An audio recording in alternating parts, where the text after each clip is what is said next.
خلقت الجن والإنس إلا ليعبدون ما أريد منهم من رزق وما أريد أن يطعمون إن الله هو الرزاق ذو القوة المتين.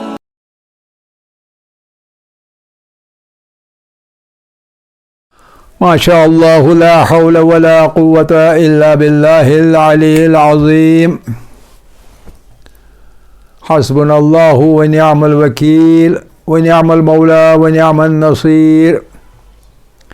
الحمد لله وكفى سمع الله لمن دعا ليس وراء الله المنتهى ومن اعتصم بالله النجا. والصلاة والسلام على عباده الذين اصطفى محمد وآله الطيبين الطاهرين مصابيح الدجى. ورحمة الله وبركاته على من اتبع الهدى. رب اشرح لي صدري ويسر لي أمري واحلل عقدة من لساني يفقه قولي. رب يسر ولا تعسر وتمم بالخير آمین یا رب العالمین. عزیزان، ہم احکام کے اندر نماز کے مسائل میں آج کل بات کر رہے ہیں. تو کل ہم نے بدن اور لباس کے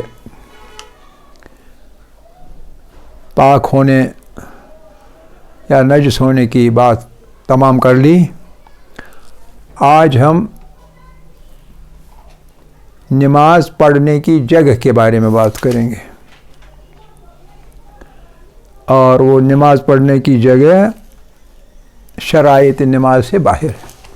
شرائط نماز 5 ہیں، تو 5 کے 5 ہم نے ختم کیے. اب آج ان شرائط سے باہر بات ہو رہی ہے، اور ان میں پہلی چیز ہے مکان نماز. مکان یعنی جگہ. مکان نماز، مکان نماز، مکان الصلاۃ، مکان نماز. اس میں 5 چیزیں یاد رکھنے کی ہیں. ایک ہے نمبر 1 جگہ مباح ہو. مباح نہیں ہوگی، غصبی ہوگی تو نماز باطل ہے. نماز پڑھنے کی جگہ مباح ہونی چاہیے. اور دوسری چیز ہے متحرک نہ ہو. متحرک نہ ہو. جس جگہ آپ نماز پڑھیں گے اس میں حرکت نہیں ہونی چاہیے. کبھی آپ کو خوش اوسر میں گھومنے کے لیے روح العباس لے جائے گا، روح العباس، اور اپنے شکارے میں سوار کرائے گا، تو بیچ میں کہے گا، جھیل کے بیچ میں، خوش اوسر کے بیچ میں کہ نماز پڑھو. آپ ان سے کہیے گا کہ یہ جو آپ کا شکارہ ہے تو یہ حرکت میں رہتا ہے، تو یہ غیر متحرک نہیں رہتا، اس لیے نماز کیسے آئے گی. یا تو آپ اپنے شکارے سے ہمیں کنارے پر پہنچا دے جہاں ہم نماز پڑھیں، یا یہ کہ یہ سب کے سب گناہ آپ کے کھاتے میں چلے جائیں گے جب تک نماز پڑھنے کا ہمارا فریضہ ادا ہو جائے. تیسری چیز یہ ہے کہ چھت، جہاں آپ نماز پڑھ رہے ہیں، اگر وہ چھت ہے، مثال طور کمرہ ہے اور اس کے اوپر چھت ہے، چھت اتنا ہونا چاہیے، اتنا اونچا ہو کہ نمازی کھڑا رہ سکے.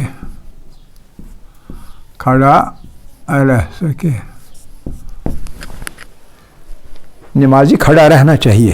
چھت اوپر والی اتنی ہونی چاہیے، اونچی چھت ہونی چاہیے.